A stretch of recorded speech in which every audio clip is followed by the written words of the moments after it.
It's here. 3-day quarantine. So finally went ahead and decided to buy a new office chair because our old one, pretty much a piece of crap. Got it for free. It's a good price, but finally time to upgrade. So let's check it out. This thing's heavy.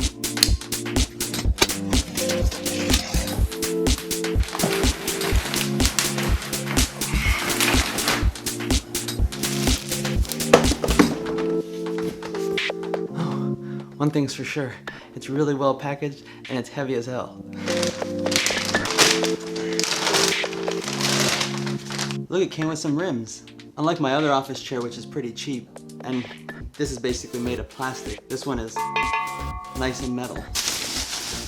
But I'm guessing they don't want you to touch the backseat recliner lever until everything's installed. It's really got that new car smell.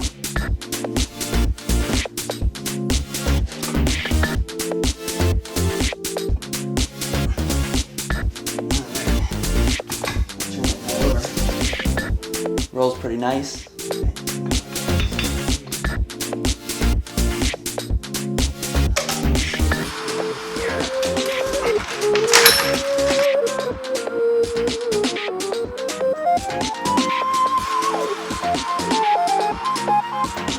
It's really hard to get these screws lined up, so just make sure you don't put it in at an angle or cross thread it.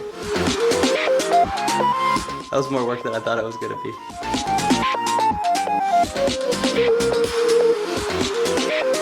Finally time to remove the recliner. Oh, Secretlab 2.0 prime leather. So this piece right here goes to the back. This is the back of the chair.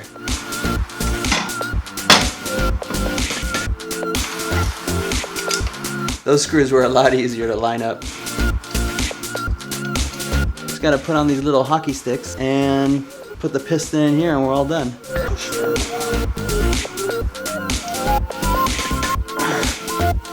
Okay, sweet. It looks like they give you a couple extra screws. Either that or I forgot to put some screws in somewhere, but I doubt it. Alright.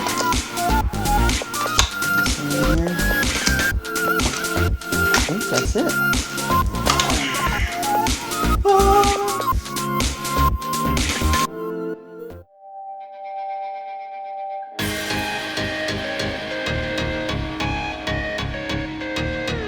Personally, I find this chair to be really sweet, and here's why.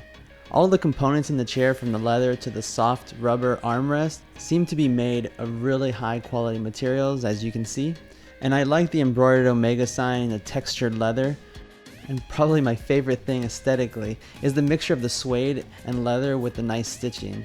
For me, it really has the feeling of a car seat rather than a desk chair, which I really like. In my opinion, on build and material quality alone, this chair is a great buy.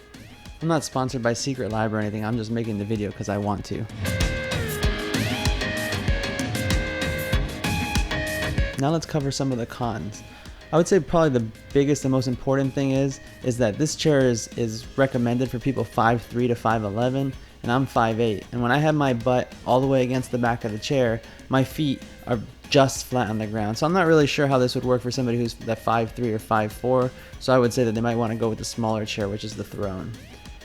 The cushions are on the firm side, so if you don't prefer firm cushions, then this chair might not be for you. For me, I don't mind it. And then the other thing that I'm not a big fan of is that it really feels almost like a NASCAR seat because of all the advertising on it. But, you know, at least it's cool logos and things like that, so you can get past it. But that's one thing that, you know, I could do without. All in all, I'm really happy with my purchase, and I look forward to seeing how long the chair lasts for.